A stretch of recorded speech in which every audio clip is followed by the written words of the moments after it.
Que Dieu nous bénisse. Nous allons nous tenir debout et puis nous allons recevoir la parole de Dieu. Nous lisons d'abord notre texte de base, c'est Matthieu 6, verset 9 à 13. Voici donc comment vous devez prier. Notre Père qui es aux cieux, que ton nom soit sanctifié, que ton règne vienne, que ta volonté soit faite sur la terre comme au ciel. Donne-nous aujourd'hui notre pain quotidien. Pardonne-nous nos offenses, comme nous aussi nous pardonnons à ceux qui nous ont offensés. Ne nous induis pas en tentation, mais délivre-nous du malin. Car c'est à toi qu'appartiennent dans tous les siècles le règne, la puissance et la gloire. Amen. Nous lisons encore la parole de Dieu dans Genèse 19, versets 24 à 25. Genèse 19, versets 24 à 25. Genèse 19, 24 à 25. Alors, l'Éternel fit pleuvoir du ciel sur Sodome et Gomorrhe, du souffle et du feu de par l'Éternel. Il détruisit ces villes, toute la plaine et tous les habitants des villes et les plantes de la terre. Amen. Nous lisons encore Malachie, verset 6. Malachie 1 ou Malachie 3. Un fils honore son père, Oui. et un serviteur son maître. Si je suis père, où est l'honneur qui m'est dû? Si je suis maître, où est la crainte qu'on a de moi? Ok, lis aussi le 3, 6. Je veux voir quelque chose. Malachie 3, 6. Car je suis l'Éternel, je ne change pas. Amen. Et vous, enfants de Jacob, vous n'avez pas été consumés. Prends aussi Hébreux, chapitre 12, verset 14. Hébreux 12, On 14. a beaucoup de versets ce matin. Hein. Recherchez la paix avec tous et la sanctification, sans laquelle personne ne verra le Seigneur. Prends aussi Jean 1, à partir du verset 1. Jean 1 à partir du verset 1er. Au commencement était la parole, et la parole était avec Dieu, et la parole était Dieu. Elle était au commencement avec Dieu. Toutes choses ont été faites par elle. Ça va. Prends Jean 8, verset 7. Comme il continuait à l'interroger, il se releva et leur dit: que celui de vous qui est sans péché jette le premier la pierre contre elle. Je prends Genèse 3, 5. Mais Dieu sait que le jour où vous en mangerez, vos yeux s'ouvriront et que vous serez comme des dieux, connaissant le bien et le mal. Amen. Matthieu 24, 11. Plusieurs faux prophètes s'élèveront et ils séduiront beaucoup de gens. Et enfin, tu prends les deux derniers, Psaume 86, 10. Et puis Psaume 90, 2. Psaume 86, 10. Car tu es grand et tu opères des prodiges. Toi seul, tu es Dieu. Psaume 90, 2. Psaume 90, le verset 2. Avant que les montagnes fussent nées et que tu eusses créé la terre et le monde, d'éternité en éternité, tu es Dieu. Amen. Ok. Bien aimé, le thème c'est l'évangile de ce siècle. Si vous voulez, l'évangile d'aujourd'hui. Amen. Je vais relire le texte de base qui est Matthieu, chapitre 6, à partir du verset 9. Voici donc comment vous devez prier. Notre Père qui est aux cieux, que ton nom soit sanctifié, que ton règne vienne, que ta volonté soit faite sur la terre comme au ciel. Donne-nous aujourd'hui notre pain quotidien. Pardonne-nous nos offenses comme nous pardonnons à ceux qui nous ont offensés. Et ne nous induis pas en tentation, mais délivre-nous du mal. Car c'est à toi qu'appartiennent le règne dans tous les siècles, le règne, la puissance et la gloire. Et on répond Amen. Vous allez comprendre ce matin qu'il ne s'agit pas de réciter, mais il y a des messages qui sont cachés derrière cela. Amen. Alors, quand nous avons regardé le verset 9, il dit notre Père qui est aux cieux. Amen. Bien aimé, le verset 9 de ce passage, de ce chapitre, te demande une première chose. Il ne s'agit pas de le réciter. Mais le verset est en train de te demander quelque chose. Quand le verset te dit notre Père qui est aux cieux, c'est une façon pour Dieu, pour Jésus-Christ, de dire aux chrétiens, la première des choses, c'est que reconnaître Dieu. Reconnaître Dieu d'abord. Notre Père. Quand tu dis mon Père, ça veut dire que tu le reconnais. Alors, quelqu'un qui arrive, ton fils arrive, quand il arrive là, il parle, et puis il part, il dit jamais papa. Est-ce qu'il te reconnaît? Non. Mais quand il te dit papa, bonjour, tu sais que ton fils te reconnaît. Alors, notre Père qui est aux cieux, la première chose que Jésus veut enseigner, lorsque quelqu'un veut prier, quelqu'un doit prier, il faudrait que cette personne arrive à reconnaître d'abord Dieu. Amen. C'est très important. Reconnaître Dieu d'abord. Reconnaître qu'il est le Père. Il faut le reconnaître. Amen. Souvent, j'ai lu ce passage plusieurs fois. Mais laissez-moi vous dire une chose. Si Dieu n'ouvre pas ton esprit, tu vas polir la Bible. Depuis ma conversion, j'ai lu jusqu'à... Il a fallu que le temps de Dieu arrive, qu'il me montre ce qui est derrière. Quand il dit notre Père, c'est une façon de te dire, avant de prier, pour que tu puisses prier, alors il faut d'abord reconnaître celui que tu pries. Qui il est pour toi? Amen. Il faut d'abord reconnaître qui il est avant de nous prier. Amen. Mais on ne se lève pas comme ça et puis on commence. Est-ce que quand quelqu'un, est-ce qu'il y a un enfant là, quand tu te promènes dans la ville, est-ce que tu appelles tout le monde papa? Tu les appelles comme tonton. Mais est-ce que tonton c'est égal à papa? C'est parce qu'il ne les reconnaît pas comme son père, c'est pourquoi il les appelle tonton. Donc reconnaître Dieu avant toute chose. Amen. Ça peut aller. Alors, reconnaître Dieu, il ne s'agit pas seulement de prononcer son nom. Prononcer le nom de quelqu'un ne veut pas dire qu'on reconnaît la personne. Mais il faut chercher à connaître véritablement Dieu. Il ne s'agit pas de dire Dieu. Il ne s'agit pas de dire Dieu, Dieu. Mais qui est Dieu? Il faut arriver à le connaître véritablement. Celui que tu es en train de prier, est-ce qu'en ce moment, puisque je le connais, est-ce qu'en ce moment, ce que je vais demander, est-ce qu'il peut me donner? C'est ça. Est-ce que je suis grand devant lui pour qu'il puisse me donner? Amen. Donc il ne s'agit pas de prononcer le nom de Dieu, mais il s'agit quelque part de le connaître véritablement. Connaître véritablement, ça veut dire quoi? Ça veut dire il ne s'agit pas de venir à l'église. S'asseoir. Alléluia, amen. On a fini, on sort. Et puis tu t'en vas. Il ne s'agit pas de venir et faire des offrandes. Et puis, aujourd'hui là, j'ai donné une bonne offrande. C'est vrai. Ce n'est pas de ça qu'il est question. Il ne s'agit pas de venir et puis tu loues jusqu'à la sueur. C'est vrai, tu as loué Dieu. Mais ce n'est pas de ça encore qu'il est question. Connaître Dieu, ce n'est pas être en train de le louer. Ce n'est pas être en train de venir s'asseoir entre quatre murs d'un bâtiment. Connaître Dieu, ce n'est pas venir et dépouiller tout ce qui est sur toi. Ce n'est pas ça la connaissance de Dieu. Amen. Plusieurs parmi nous, nous prions Dieu sans le connaître. Et c'est ce qui fait que la plupart du temps, nos sujets de prière ne sont pas insociés. Regardez une chose, je prends pour les pères physiques. Toi-même, tu veux demander quelque chose à ton papa. Et tu sais que le papa, tu vois que le papa vient d'avoir les prières par sa femme. Et puis il est en boule. Et puis tu as dit, papa, la première chose qui sort, c'est que la mère n'a pas encaissé. Toi, tu vas encaisser. Mais tu vois le père, un jour il dit au Dieu, Dieu est content. Après, il fait des cadeaux à tout le monde. Tu dis, comme je connais bien mon père, je vais profiter pour introduire mon dossier. Tu te dis, ça fait les États-Unis. Mon fils vient, il prend chez qui? 5 millions, viens, va faire des pouces.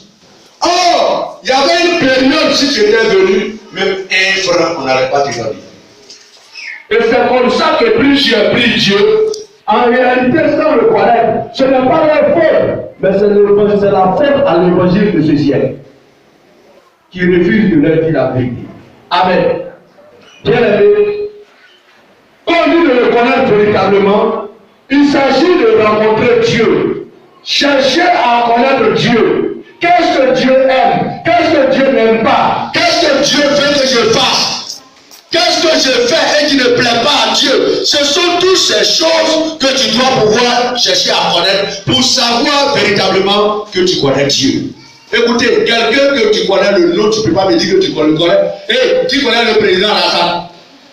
On l'a une fois vu à la télé, mais ça ne veut pas dire que tu le connais. Tu ne sais pas comment il raisonne, tu ne sais pas comment il réagit. Il en est le même pour Dieu. On ne le connaît pas et on le prie. Seigneur. Et il passe 2 heures là, en train de prier.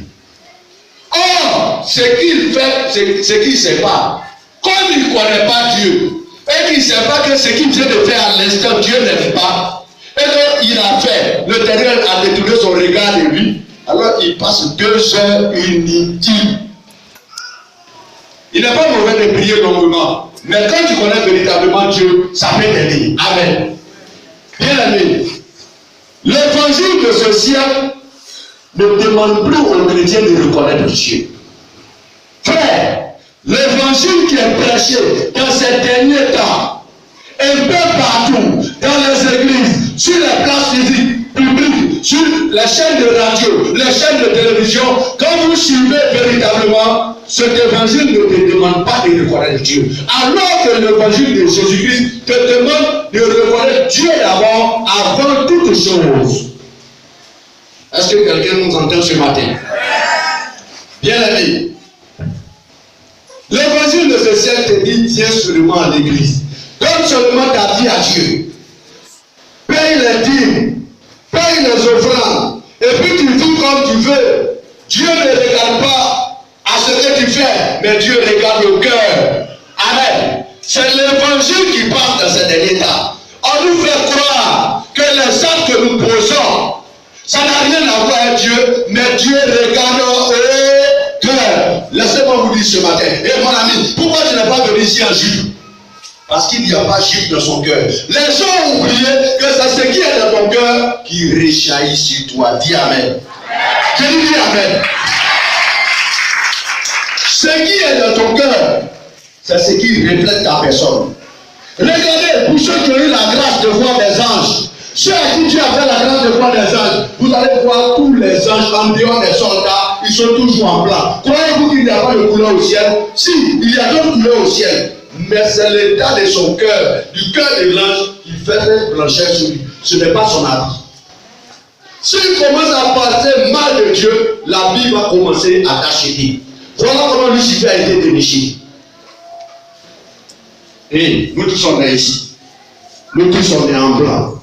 La loi nous dit tant que ton cœur est propre, même si on verse goudron dans ton habit, goudron ne peut pas rester. On est d'accord? Que si l'idée qu'il y a dans ton cœur change, alors ton habit peut changer de couleur. Et on a toujours vécu comme ça. Et puis un matin, l'habit de l'apôtre est en train de changer. Qu'est-ce que tout le monde comprend? L'homme là, il est en train de faire quelque chose qui n'est pas bon. Amen. Donc le cœur est très important pour Dieu. Mais ça peut quoi? Parce que notre cœur, c'est nous. La pensée de notre cœur, c'est ce qui réjaillit sur nous. Alors, l'évangile de ce siècle dit, il faut aller à l'église, faire les offrandes, il faut aider le pasteur, il faut aider l'église. Mais écoutez, tu peux vivre avec tes 2 femmes, ce n'est pas ça que Dieu regarde. Dieu regarde, est-ce que ton cœur est pour lui? Eh frère, si ton cœur est pour lui, tu ne peux pas vivre avec 2 femmes. Je dis, si ton cœur est pour lui, tu ne peux pas vivre avec 2 femmes, parce que tu dois pouvoir savoir que Dieu n'aime pas ça. Et comme tu ne le connais pas, toi tu acceptes ça, tu acceptes, et puis tu avances. Amen. Et l'évangile de ce siècle n'est pas prêt à dire la vérité qui conduit les âmes dans le royaume. Fais attention à l'évangile de ce siècle. J'ai dit faites attention à l'évangile de ce siècle. Faites attention à l'évangile de ce siècle. C'est l'évangile qui ne vient pas de Dieu. Amen. Cet évangile ne vient pas de Dieu. C'est vrai, l'Éternel regarde au cœur. Mais laissez-nous vous dire une chose. Lorsque vous lisez Corinthiens 6, verset 10, Corinthiens vous dit, si vous posez tel acte, tel acte, tel acte, tel acte et tel acte, vous n'entrerez pas dans le royaume de Dieu. Ça veut dire quoi? Ça veut dire que Dieu regarde aussi. C'est vrai, il regarde au cœur, mais il regarde aussi à ce que tu fais. L'évangile de ce siècle dit, si Dieu te dit de ne pas commettre l'adultère, c'est pour éviter qu'on vienne te lancer le sort et que tu meurs. Si on dit de ne pas voler, Dieu dit de ne pas voler, c'est pour éviter qu'on t'envoie à la police. Alors qu'il est écrit, aucun voleur n'entrera. Faites attention à l'évangile de ce siècle. Je dis, faites attention à l'évangile de ce siècle. L'évangile de ce siècle paraît dangereux et est dangereux. Amen. Bien-aimé, l'évangile de ce siècle te dit que Dieu est amour. Tu peux faire tout ce que tu veux. Amen. L'évangile de ce siècle te dit Dieu est amour. Dieu est prêt à pardonner tout ce que tu fais. Même quand tu fais exprès pour faire les choses, le Seigneur est juste bon pour te pardonner. Lorsque tu commets des bêtises exprès, le Seigneur te pardonne. Faites attention. N'est-ce pas ce Dieu qui a détruit Sodome et Gomorrhe? Est-ce que ce n'est pas ce même Dieu qui a détruit Sodome et Gomorrhe? Croyez-vous que Dieu aime plus les gens de ce siècle que les gens de Sodome et Gomorrhe? Je crois que non. Est-ce que le Dieu qui a détruit Sodome et Gomorrhe est différent du Dieu qui est là actuellement? Je ne le pense pas. Et on vous dit, l'évangile de ce siècle te dit Dieu amour. Frère, ce que tu as fait là, ça fait rien. Ça fait quelque chose. Ça fait quelque chose. Et on a réduit le péché à 3 jours de jeûne. Ah ouais, il faut prendre 3 jours de jeûne. Et puis, toi, si tu veux prendre 3 jours de jeûne, mais tant que tu n'as pas pris la décision dans ton cœur d'arrêter cela, Dieu ne te pardonnera pas. Fais 10 jours de jeûne. Fais 75 jours de jeûne. Si tu veux, faut dépasser Daoussa. Parce que lui, il a fait 70. Mais si dans le cœur, tu n'as pas pris la résolution d'arrêter cela, il ne te pardonnera pas. C'est l'évangile vrai qui est là. Je lui dis Amen. Je te dis l'évangile vrai dit. C'est vrai que tu as péché. Mais lorsque tu es en train de demander pardon à Dieu, prends la décision ferme de ne plus le faire. C'est ainsi que Dieu te pardonne. Mais tu ne peux pas venir devant quelqu'un, frère, vraiment pardonne-moi. Oh, il faut laisser ton. Quoi? Toi-même tu es homme, tu vas accepter. Nous avons remarqué une chose. Ce que les humains refusent, ils demandent à Dieu d'accepter. Oui, parce que lui, il est bête. On dit à Dieu, toi, tu n'es pas intelligent, il faut accepter. Quoi? On a réduit le péché à 3 jours de jeûne. Ça fait que les gens n'ont plus peur de commettre l'adultère. Il dit, ah, ça là, même si elle fait, c'est pas 3 jours de jeûne. Ah, c'est 3 jours de jeûne, ils vont me donner. Parce que c'est ce que l'évangile de ce siècle lui a dit. Frère, tu n'as pas tout droit à l'enfer. L'évangile de ce siècle n'est pas selon Dieu. C'est vrai que les deux s'écrivent de la même façon, évangile. Mais faites attention dans le contenu. C'est pas ce même Dieu qui a détruit Sodome et Gomorrhe. Vous croyez que les gens de ce ciel, Dieu les aime plus que les gens de Sodome et Gomorre? Je ne le crois pas. Bien aimé, Dieu ne les aime pas plus que les gens de Sodome et Gomorre. N'est-ce pas ce même Dieu? Vous allez me dire que non, c'est au niveau de l'Ancien Testament. En ce moment, la nouvelle alliance n'est pas encore arrivée. Mais frère, qui a frappé Ananias et sa femme de mort? Est-ce que c'est bien? C'est Dieu lui-même. Ananias et sa femme ont péché dans l'église. Ils sont morts dans l'église. Qui est ce Dieu qui a fait ça? N'est-ce pas le même Dieu? Qui vient vous dire que non, ce que tu fais, Dieu est amour, Dieu te pardonne? Hé, ça fait rien. Ça fait quelque chose. Il t'a blagué, il te blague, il te blague. Tant que tu n'as pas pris la décision dans ton cœur de ne plus faire, ça fait quelque chose. Si tu veux, réponds-toi pendant 365 jours, ce péché va t'attendre. Ça fait quelque chose. Et ça fait que plus personne ne craint Dieu. Parce qu'aujourd'hui, quel que soit ce que tu as fait, alors le pasteur ou les responsables vont te donner 3 jours de jeûne et puis c'est fini. Amen. Faisons attention. Dieu a-t-il changé? Non. Il a dit tout à l'heure dans Malachie 3, verset 6. Il dit nous, Dieu, il ne change pas. Alors qui a changé? C'est bel et bien nous. Amen. L'évangile de ce siècle. Faisons attention. Faisons attention à l'évangile de ce siècle. Je dis faisons attention à l'évangile de ce siècle. Quand nous prenons, il dit non, ça c'est le notre Père. Mais il dit qui est aux cieux. Le qui est aux cieux ici là. Qu'est-ce que Jésus veut nous dire?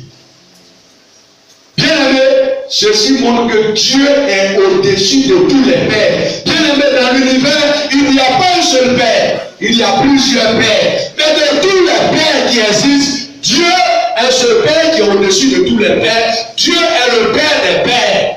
Amen. C'est ce que la parole te demande. Tu reconnais que Dieu est le Père des pères. Ça veut dire quoi? Si ton père te dit ne soulève pas, l'Éternel te dit soulève, tu soulèves. Parce que l'Éternel est au-dessus de ton père. Combien ont compris ça ici? Combien ont compris? Combien ont compris? C'est ça aussi la question. Bien aimé, dans les cieux, il reste Dieu. Sur la terre, il reste encore Dieu. Sur la terre, il reste toujours Dieu. Sur la mer, il est encore Dieu. Amen. Bien aimé, c'est ce que l'évangile de Jésus-Christ annonce. Quel que soit l'endroit où on prend Dieu, il reste Dieu. Prenez-le en Côte d'Ivoire, il reste Dieu. Envoyez-le aux États-Unis, il est Dieu. Envoyez-le n'importe où, il est Dieu. Prenez le président du Mali, envoyez-le simplement en Côte d'Ivoire. Ici, il n'est pas président. Vrai ou faux?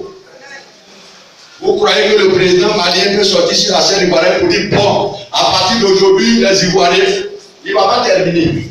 D'abord, même le réalisateur va couper parce qu'il est ivoirien. Il va couper l'antenne sur lui. Pourtant, c'est un président. Pourtant, c'est un père. C'est le père de la nation, du Mali. Mais s'il sort du Mali, il n'est plus président. Mais Dieu, tu le prends en Côte d'Ivoire, il est Dieu. En Chine, il est Dieu. Aux États-Unis, il est Dieu. À Shanghai, Dieu. Pérou, Dieu. Argentine, Dieu. Équateur, Dieu. Guinée, Dieu. Japon, Dieu. Vous voyez comment ce Dieu est? Il est universel. Il est universel. C'est ce que Jésus te demande de reconnaître. Amen.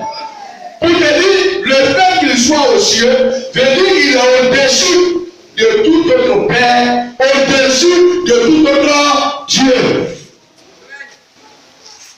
Bibliquement parlant, il y a combien de ciels?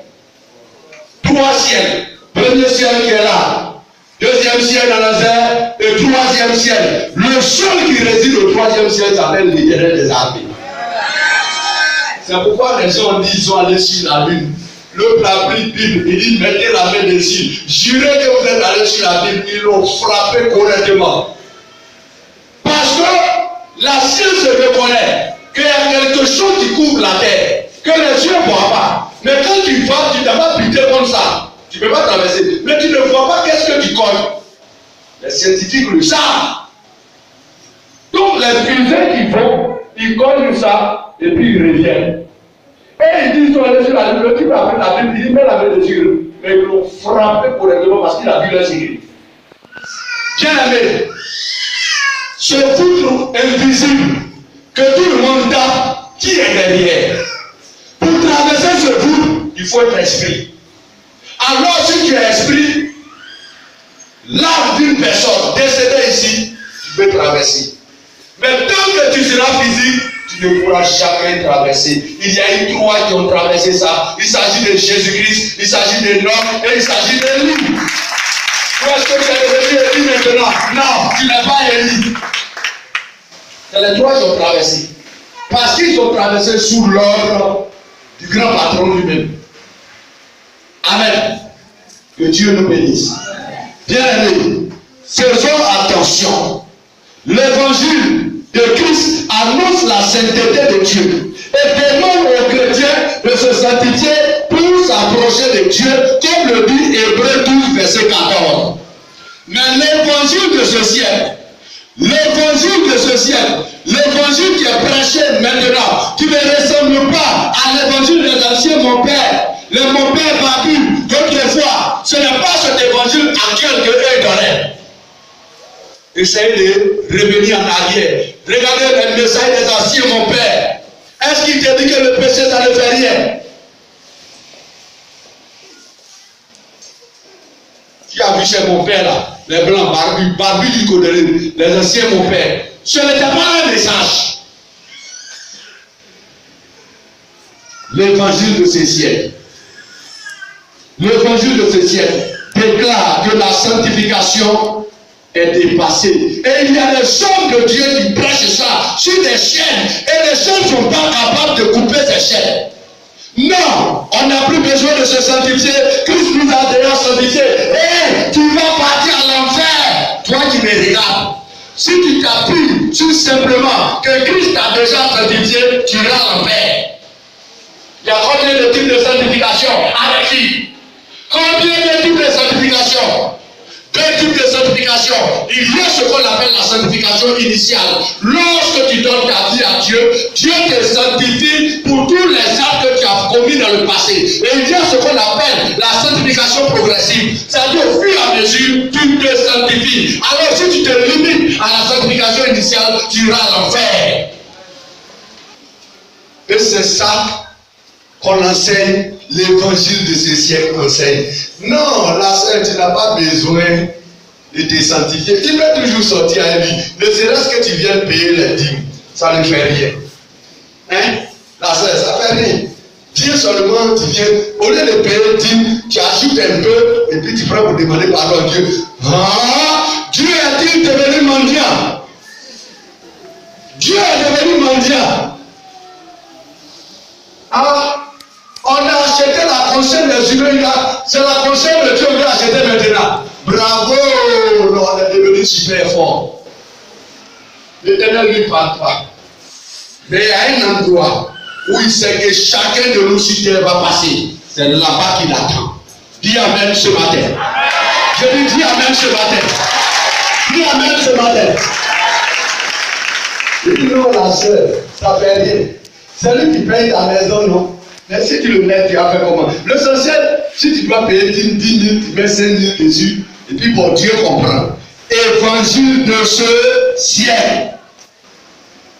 Dit, on ne doit plus se sanctifier.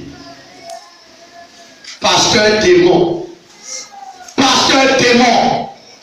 Pasteur démon. Il faut être un démon pour ne pas avoir peur de la souillure. Alors si tu trouves que la saleté ne fait rien, c'est que toi tu es un démon, pasteur démon, église démon, responsable démon, fidèle démon, groupe musical démon, serviteur démon, sa femme démon, ses enfants démon. Seul le démon n'a pas peur de la souillure. Et est-ce que vous croyez que quelqu'un qui est déjà en noir, quelqu'un qui est déjà sale, a encore peur de la saleté? Celui qui a peur de la saleté, c'est celui qui est propre. Retenez ceci. Tu connais un acte et le pasteur te dit ça fait bien, il faut fuir ce pasteur. Fuis, il est un pasteur de ce siècle. Il n'est pas un pasteur selon Dieu, mais il est un pasteur de ce siècle. Il faut l'abandonner. Enlève tes chaussures et cours plus vite. De sorte que même si tu es couché à sa partie, tu n'attends pas. L'évangile de ce siècle. L'évangile de ce siècle. L'évangile assassin de ce siècle, lui ne tue pas les corps. L'évangile de ce siècle n'assassine pas les corps, mais il assassine les âmes. Amen. Ça peut aller? Bien aimé. On dit non, ce que tu fais là, c'est pas grave. On est sous la grâce. Ah bon? Sous la grâce. Ananias et sa femme étaient sous quoi? Hein? Ananias et sa femme étaient sous quoi? Sous la grâce. Il n'y a pas de problème. Fuyez l'évangile. Ce n'est plus sous la grâce, mais je crois que c'est sous la grâce. Voilà, c'est la grâce qui tombe sur. Mais la grâce va s'arrêter un jour parce que la grâce, elle n'aura pas d'effet. Mais comme je sais que ça va finir, ça n'est pas la grâce, mais c'est la grâce. Comme l'évangile de ce siècle, sale évangile, évangile selon Satan. Amen. Il y en a en un seul qui aime la souillure, comme j'ai dit, c'est le diable. Alors si vous péchez et que le pasteur vous dit que ça ne fait rien, alors ce pasteur n'est pas de Dieu. Toi qui me regardes, si tu as commis un péché, quel que soit le péché que tu es, si ton pasteur te dit ça ne fait rien, alors il faut fuir ce pasteur, le pasteur de ce siècle. Or, l'homme de ce siècle, qui connaît? C'est Satan. Personne ne peut dire le contraire. L'homme de ce siècle, c'est Satan. Donc si tu es un pasteur de ce siècle, ça veut dire que tu es un pasteur de Satan. Moi, je prêche à ce siècle, mais je ne suis pas un pasteur de ce siècle. Jamais. Je préfère mourir que d'aller baptiser avec Satan. Je préfère mourir que de faire une union avec Satan. Je préfère mourir que de faire la volonté de Satan. Je préfère mourir que de m'associer à Satan. Je préfère mourir que de reconnaître Satan. Bien aimé, d'abord, c'est juste en 2 minutes, 1 minute, tu es déjà fort. C'est fini. Fuyez l'évangile de ce siècle. Amen. J'ai dit fuyez l'évangile de ce siècle. Bien aimé. Quand nous regardons dans toujours notre même passage, au verset 10, le verset 10 il dit quoi? Que ton règne vienne, que ta volonté soit faite sur la terre comme au ciel. Bien aimé, le règne de Dieu ici-bas, c'est la manifestation de la puissance de Dieu. Ce n'est rien d'autre. Le règne de Dieu en tant que tel, c'est le gouvernement de Dieu, c'est la manifestation de Dieu, c'est la puissance de Dieu, c'est ce qui est le règne de Dieu ici. Frère, faisons beaucoup attention. L'évangile de Jésus-Christ dit qu'il doit y avoir véritablement et uniquement la manifestation de Dieu sur terre. C'est ce que ce passage veut dire. Le passage veut dire que Dieu doit se manifester sur terre. La puissance de Dieu doit se dérouler sur terre. Il faut que l'humanité arrive à comprendre que Dieu est puissant. Il faut que l'humanité arrive à savoir que Dieu est au-dessus. C'est ce que ce passage veut nous dire. Le règne de Dieu, c'est la manifestation de Dieu. C'est le gouvernement de Dieu. C'est le pouvoir de Dieu. Amen. Est-ce que quelqu'un nous entend ce matin?